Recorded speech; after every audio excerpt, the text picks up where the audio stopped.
आज की वीडियो में हम जानने वाले हैं गेहूं में अंतिम छिड़काव हमें क्या करना चाहिए। अंतिम छिड़काव के लिए अंतिम स्प्रे हमें क्या डालना होता है जिससे हमें गेहूं में अच्छी बालियां मिल सके, अच्छे दाने, अच्छी पैदावार हमें देखने को मिल सके। नमस्कार किसान साथियों, फार्मिंग विद एसआरजे चैनल पे आप सभी का स्वागत है। चैनल पे नए हैं या पुराने हैं, अभी तक सब्सक्राइब नहीं किया तो सबसे पहले चैनल सब्सक्राइब करें और कोई भी सवाल या सुझाव हो नीचे कमेंट करना मत भूलिएगा। तो चलिए वीडियो स्टार्ट करते हैं, जानते हैं कि हमें गेहूँ में अंतिम छिड़काव क्या करना चाहिए। किसान साथियों, गेहूं में अंतिम छिड़काव के रूप में हम 4-5 चीज़ों का यहाँ पे इस्तेमाल करने वाले हैं जिससे अच्छी बालियाँ आएंगी। अंतिम छिड़काव हम इसीलिए करते हैं ताकि हमारी बालियाँ अच्छी आ सकें, बालियों में दाने अच्छे आ सकें, बालियाँ मोटी आएँ, बालियाँ लंबी आएँ। तो बालियाँ मोटी लंबी करने के लिए क्या करना चाहिए भी हम आज की वीडियो में ही आपको बता देंगे।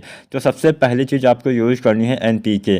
और NPK यहाँ पर जो हम अवस्था भी जान लेते हैं कब आपको यूज़ करना है। वैसे अंतिम स्प्रे तो हम बालियाँ निकलने के बाद भी करते हैं, मतलब दाने भरते समय भी करते हैं, लेकिन हम थोड़ा शुरुआत से बात कर लेते हैं। तो सबसे पहला NPK मतलब हम डालेंगे जो बालियाँ निकलने से पहले डालते हैं, वो है 05234। इसका इस्तेमाल गबोट अवस्था में करेंगे। गबोट अवस्था क्या होती है? गबोट अवस्था वो अवस्था होती है जब बालियों का जो बनना है, मतलब बालियों में बनने वाली जो प्रोसेस है वो स्टार्ट हो जाती है। जब आप पे गेहूँ का तना बीच से थोड़ा सा मोटा होने लगे तो समझ लीजिए कि यहाँ बालियाँ बनना स्टार्ट हो गई हैं, बालियों का शुरुआती विकास स्टार्ट हो गया है। उसी समय आपको इस NPK खाद का इस्तेमाल करना है ताकि बालियों का विकास सही ढंग से, सही रूप से हो सके, जिससे हमें अच्छा और ज़्यादा उत्पादन मिल सके। तो गबोट अवस्था में आपको पहली चीज़ डालनी है NPK 05234। और NPK 05234 की यहाँ पे आपको 1 से लेकर 1.5 किलोग्राम मात्रा प्रति एकड़ की दर तक यूज करना है। इतनी मात्रा 1 एकड़ खेत के लिए किसान भाई पर्याप्त रहने वाली है। तो पहली चीज़ हो गई NPK 05234।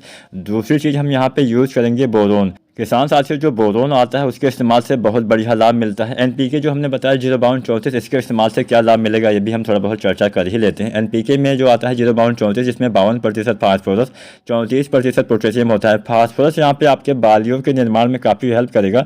वैसे आपको पता होगा फास्फोरस के इस्तेमाल से जड़ों का विकास होता है, लेकिन इस समय अगर आप फास्फोरस यानी NPK ये डालते हैं तो आपकी जो बालियों में जो दाने बनते हैं, दाने बनने वाली प्रक्रिया जो होती है, बालियाँ बनने वाली जो प्रोसेस होती है, उसमें काफ़ी अच्छा काम करता है। ट्रांसपोर्ट का काम करता है, आपके पौधे की बालियों तक आपके तत्वों को पहुंचाता है, जिससे अच्छे से बालियों का विकास हो सकता है। तो आप इसका इस्तेमाल करिएगा। जो पोटेशियम होता है तने को मजबूत करेगा, बालियां, दाने, फूल, फल आने में काफ़ी हेल्प करता है और आपके पौधे में प्रकाश संश्लेषण से भोजन बनाने की प्रक्रिया भी काफ़ी तेज़ी लाता है। तो इसका इस्तेमाल आप ऐसे कर सकते हैं। जो हमने बताया बोरोन, जो बोरोन आता है उसकी जो 20% वाला बोरोन आता है, इसकी आपको 100 ग्राम मात्रा यूज करनी है। इतनी मात्रा 1 एकड़ खेत के लिए पर्याप्त रहने वाली है। और बोरोन के इस्तेमाल से बहुत फ़ायदे होते हैं। बोरोन के इस्तेमाल से सबसे पहला फ़ायदा ये होता है कि जो भी आपकी मिट्टी में तत्व होते हैं, बोरोन क्या करता है, उन सभी तत्वों तक, चाहे पानी हो, चाहे आपने जो भी नाइट्रोजन, फास्फोरस, पोटेशियम जो भी आपकी मिट्टी में होगा, वो पौधे के सभी अंगों तक पहुंचाने का कार्य बोरोन करता है। तो बिना बोरोन के पौधे अपना जीवन चक्र पूरा नहीं कर पाते हैं। तो बोरोन का इस्तेमाल करिएगा। बोरोन 20% की 100 ग्राम मात्रा यूज़ करनी है। और तीसरी चीज़ आपको यूज़ करनी है सागरिका लिक्विड। जो सागरिका लिक्विड आती है इफ्को की, इसका इस्तेमाल करना है। इसकी 300 से 400 ml मात्रा यूज़ करनी है प्रति एकड़ के हिसाब से।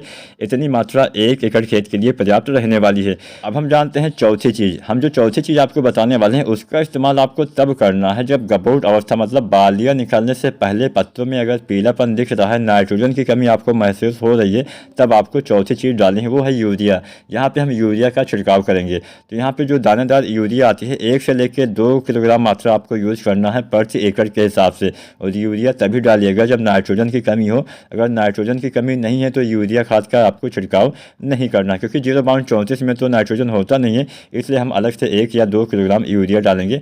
मतलब कम पीलापन है तो 1 किलोग्राम, थोड़ा ज़्यादा है तो 2 kg आप यूज कर सकते हैं। तो ये चारों चीज़ें आप एक साथ इस्तेमाल कर सकते हैं। बस सभी का अलग अलग घोल आपको बनाना है, उसके बाद में एक साथ प्रयोग कर लेना है।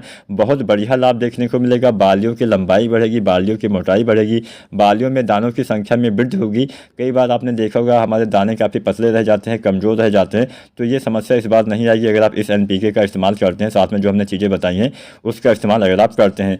एक NPK आता है 0050, एक आता है 13045। तो दोनों में से कोई एक आप डाल सकते हैं दाने भरते समय, मतलब बालियाँ निकलने के बाद आप कोई भी एक NPK डाल सकते हैं। मान लीजिए किसान भाइयों, बालियाँ निकलते समय भी, मतलब दाने के भराव के समय भी अगर नाइट्रोजन की कमी है तो दाने का भराव सही से नहीं हो पाएगा। तो इस अवस्था में आप 13045 का इस्तेमाल करिए, क्योंकि इसमें 13% नाइट्रोजन भी पाया जाता है। और मान लीजिए दाने भरते समय, मतलब बालियाँ निकलने के बाद पत्तों में पीलापन नहीं है, तो आप लीजिए तो 50 का इस्तेमाल करिएगा। पत्तों में पीलापन होने से, प्रकाश संश्लेषण से भोजन पौधे सही से नहीं बना पाएंगे, क्योंकि ऊपरी पत्ता जो होता है उसी पर रोशनी पड़ती है, उसी में पीलापन रहेगा तो पौधे भोजन नहीं बना पाएंगे। तो अगर आप ऐसा करते हैं, नमी भी आपको बना के रखनी होगी, समय समय पर सिंचाई भी आप करते रहेंगे, तो आपको अच्छा और ज़्यादा उत्पादन मिलने वाला है। वीडियो पसंद आई हो लाइक करना, कोई सवाल सुझाव नीचे कमेंट कर